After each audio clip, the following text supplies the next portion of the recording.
Congress party Ashok నగర్కి వచ్చి మమ్మల్ని రెచ్చగొట్టి అనేక హామీలు ఇచ్చి ఇవాళ ముఖం చాటేస్తున్నారని ఆ నిరుద్యోగ యువత తీవ్రమైనటువంటి ఆవేదనను వ్యక్తం చేయడం జరిగింది.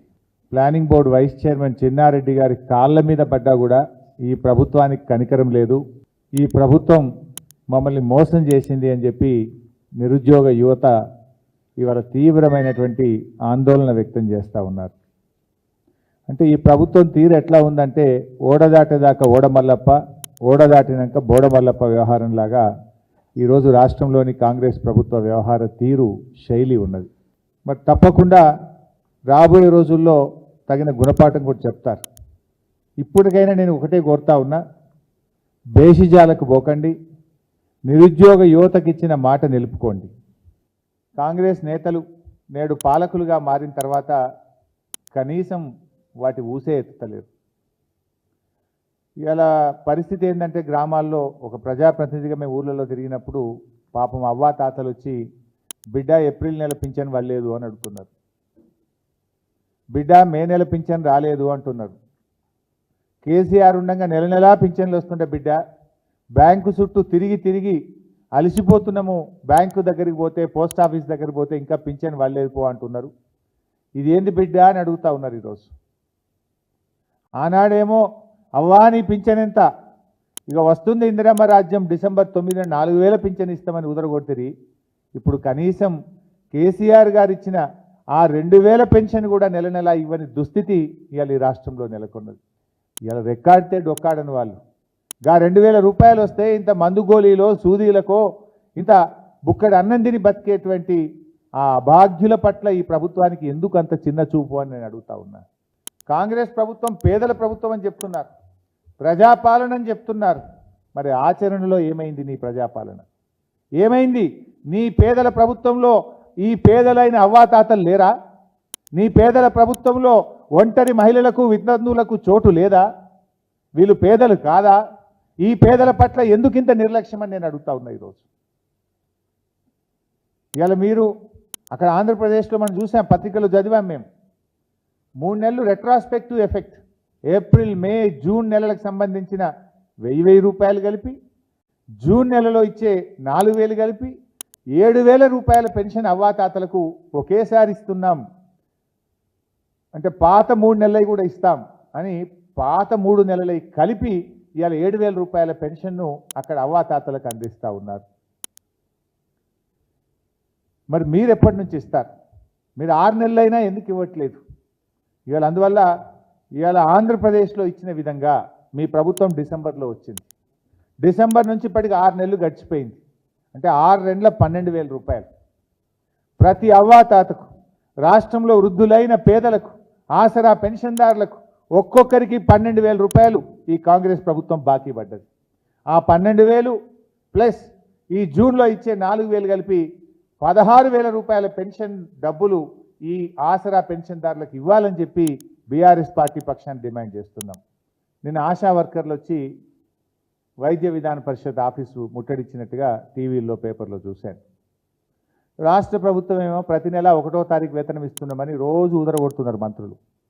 వాళ్ళ వార్తలు చూస్తే, నేను పత్రికలో చూస్తే మాకు 1వ తారీఖు పెన్షన్ వస్తలేదు, 18వ తారీఖు అయినా 20వ తారీఖు అయినా పెన్షన్ వస్తలేదు, మాకు 1వ తారీఖు పెన్షన్ ఇవ్వండి అని ఆశా వర్కర్లు ధర్నా చేస్తున్నారు. అంటే ఇప్పుడు మీరు చెప్తున్నది నిజమా? ఆశా వర్కర్లు చెప్తున్నది నిజమా? జీతాలు ఏమన్నది పెన్షన్, సారీ పెన్షన్లు మాట్లాడి పెన్షన్ వచ్చినట్టుంది. ఆశా వర్కర్ల జీతాలు 1వ తారీఖు వస్తలేవని చెప్పింది నిజమా? లేదు మీరు 1వ తారీఖే ఇస్తున్నామని మీరు చెప్తున్నది నిజమా? నిజంగా మీరు 1వ తారీఖే ఇచ్చుంటే అంత దూరం నుంచి ఆశా వర్కర్లు వచ్చి ఎందుకు వైద్య విధాన పరిషత్ కార్యాలయం ముందు ధర్నా చేసినారు? సో తక్షణమే ఆశా వర్కర్లకు, హెల్త్ డిపార్ట్మెంట్లో ఎన్హెచ్ఎంలో పనిచేస్తున్న ఏఎన్ఎంలకు, ఎన్హెచ్ఎం సిబ్బందికి 2 నెలల జీతాలు పెండింగ్లో ఉన్నాయి. ఇప్పుడు ఎన్హెచ్ఎం సిబ్బందికి నేషనల్ హెల్త్ మిషన్ కింద దాదాపు 17,000 మంది ఉద్యోగులు పనిచేస్తారు. రాష్ట్రంలో 6-7 మంది ఏఎన్ఎంలు, సెకండ్ ఏఎన్ఎంలు పనిచేస్తారు. వాళ్ళకి ఇప్పుడు 2 నెలలైనా జీతం రాలే. ఒకవైపు ఏమో ప్రభుత్వం 1వ తారీఖే జీతం ఇస్తామంటున్నారు, ఇంకోవైపు ఏమో సార్ మాకు 2 నెలలైనా జీతం పడలేదు, మేము ఇల్లు కిరాయి కట్టలేకపోతున్నాం, పిల్లల స్కూళ్ళు స్టార్ట్ అయినాయి, ఫీజులు కట్టలేకపోతున్నాం, మా జీతాలు ఇప్పియండి అని మొరబెట్టుకుంటున్నారు. ఆశా వర్కర్లు 1వ తారీఖు జీతం ఇవ్వండి అని మొరబెట్టుకుంటున్నారు. సో పెండింగ్లో ఉన్న ఎన్హెచ్ఎం ఉద్యోగులు, సెకండ్ ఏఎన్ఎంలు, ఆశాల జీతాలు వెంటనే చెల్లించాలని రాష్ట్ర ప్రభుత్వాన్ని డిమాండ్ చేస్తున్నాం. ఇవాళ మా ప్రభుత్వం ఉండగా పల్లె ప్రగతి కింద అద్భుతంగా సేవలు అందించాం. ఇవాళ మళ్ళా పల్లెల్లో ఆ ప్రగతి పూర్తిగా బంద్ అయిపోయింది. నిన్నెక్కడో చూశాను, సిపిఎం పార్టీ కామారెడ్డి జిల్లాలో 5 నెలలైంది గ్రామ పంచాయతీ వర్కర్లకు జీతాలు లేవు అని ధర్నా చేస్తున్నారు. అది చదివి నేను మా జిల్లాలో మా కాన్స్టిట్యున్సీలో ఫోన్ చేసి అడిగాను, సార్ ₹1 గ్రామ పంచాయతీకి వస్తలేదు, 5 నెలల నుంచి జీతాలు లేవు, ట్రాక్టర్ ఇన్స్టాల్మెంట్ కట్టలేకపోతున్నాం, ట్రాక్టర్లో డీజిల్ పోయడానికి కూడా గ్రామ పంచాయతీలో డబ్బులు లేవు, పంచాయత్ సెక్రటరీలు కానీ స్పెషల్ ఆఫీసర్లు జేబుల్లో నుంచి సొంత డబ్బులు పెట్టి ఇవాళ మేము డీజిల్ పోయించే పరిస్థితి ఉన్నది, గ్రామ పంచాయతీలు నిర్వీర్యమైపోయినాయి, ప్రభుత్వం నుంచి నయా పైసా రావడం లేదని వాళ్ళు వాపోతున్నటువంటి పరిస్థితి. మరి ఏం చేస్తుంది ప్రభుత్వం? 5 నెలల నుంచి సఫాయి కార్మికులకు మీరు జీతాలు ఇవ్వకపోతే ఏ పేదల కోసం మీరు పనిచేస్తున్నారు? మీరు చెప్పుకునే పేదల ప్రభుత్వం అని మీరు చెప్పుకునే గొప్పలు ఇదేనా అని నేను అడుగుతా ఉన్నా. గ్రామ పంచాయతీ సఫాయి కార్మికుల కంటే నిరుపేదలు ఇంకెవరుంటారు? ఆ పేదలకు వేతనాలు ఇవ్వడానికి ఎందుకు మీకు మీ దాంట్లో ప్రాధాన్యత లేదు? మీ ప్రభుత్వం దృష్టికి పనిచేయడం లేదా, రావడం లేదా? సో తక్షణమే గ్రామ పంచాయతీలకు నిధులు విడుదల చేయండి. సర్పంచుల పదవీ కాలం ముగిసింది, పాపం బిల్లులు రాక వాళ్ళు కరెంటు మోటార్లు కాలిపోతే మరమ్మతు చేసినవి కానీ, వాళ్ళ జేబుల నుంచి సఫాయి కార్మికులకు ఇచ్చిన జీతాలు కానీ రాక ఇవాళ సర్పంచులు కూడా బాధపడతా ఉన్నారు. 5 నెలల నుంచి 4 నెలల నుంచి అనేక గ్రామాల్లో సఫాయి కార్మికులకు జీతాలు లేవు. ప్రభుత్వం స్పందించి గ్రామ పంచాయతీలకు నిధులు విడుదల చేసి ఆ సఫాయి కార్మికులందరికీ, పారిశుధ్య కార్మికులందరికీ వేతనాలు చెల్లించాలని చెప్పి రాష్ట్ర ప్రభుత్వాన్ని డిమాండ్ చేస్తూ ఉన్నాం. ఈ ప్రభుత్వానికి మానవత్వం లోపించిందేమో అనిపిస్తూ ఉంది. సిఎంఆర్ఎఫ్ చెక్కులు లేవు. 6 నెలలైంది గవర్నమెంట్ వచ్చి. గతంలో కేసీఆర్ గారి హయాంలో చెక్కు ప్రింట్ అయింది, 65,000 చెక్కులు ప్రింట్ అయినాయి. దాని మీద కేసీఆర్ గారి బొమ్మ ఉన్నదని అవి పంచకుండా ఆపెట్టారు. అరే మీ బొమ్మ పెట్టుకొని పంచరాదని మేము వద్దంటున్నామా? గత ప్రభుత్వమే మంజూరు చేసింది. చెక్కులు ప్రింట్ అయినాయి 65,000. అవి పాపం నిరుపేదలకు అందించకుండా 6 నెలల నుంచి అనగబెట్టిండ్రు, ఆపెట్టిండ్రు. అట్లా ఒక 22,000 అప్లికేషన్లు శాంక్షన్ అయి ఉన్నాయి. ఇంకో 25,000 అప్లికేషన్లు స్క్రూటినీ కాకుండా ఉన్నాయి. ఇక మీ ప్రభుత్వం వచ్చినాక ఈ 6 నెలల నుంచి వచ్చిన దరఖాస్తులు అన్నీ ఉన్నాయి. దాదాపు ఈ రాష్ట్రంలో 150,000 మంది ప్రజలు సిఎంఆర్ఎఫ్ చెక్కుల కోసం ఎదురు చూస్తూ ఉన్నారు. ఎంతో పేదలు అప్పు తెచ్చుకొని వాళ్ళు వైద్యాన్ని తీసుకున్నారు. ప్రభుత్వం ఏదో ఇచ్చే సహాయం వాళ్ళకి ఎంతో కొంత ఆ కుటుంబాలకు ఉపశమనం కలిగిస్తుంది. ఇలా ఫోటో మార్చడం పేరు మీద, మీ ఫోటో పెట్టుకునే దాని పేరు మీద ఇంత నిర్లక్ష్యం అవసరమా? తక్షణమే సిఎంఆర్ఎఫ్ అప్లికేషన్లన్నీ కూడా రివ్యూ చేసి ప్రాసెస్ చేసి ఎదురు చూస్తున్నటువంటి ఆ నిరుపేదలకు ఈ సిఎంఆర్ఎఫ్ చెక్కులు వెంటనే అందించాలని చెప్పి రాష్ట్ర ప్రభుత్వాన్ని మేము డిమాండ్ చేస్తూ ఉన్నాం. ఒకవైపేమో 1వ తారీఖే జీతం ఇస్తున్న ప్రభుత్వం అని మీరేమో గప్పాలు కొట్టుకుంటున్నారు. అంగన్వాడీ టీచర్లేమో రోడ్డెక్కుతున్నారు. ఈ రాష్ట్రంలో 65,000 మంది అంగన్వాడీ టీచర్లు, ఆయాలు ఉన్నారు. ఈ 65,000 మందికి 2 నెలల నుంచి జీతం రాలేదు. 2 నెలల నుంచి జీతం రాక అంగన్వాడీ టీచర్లు, ఆయాలు ఆందోళన చెందుతూ ఉన్నారు. జీతాలు కట్టుకోలేక స్కూళ్ళు స్టార్ట్ అయినాయి, పిల్లలకు పుస్తకాలు కొనియాలి, బట్టలు కొనియాలి, ఫీజులు కట్టాలి, మా జీతాలు రావడం లేదని బాధపడుతున్నారు.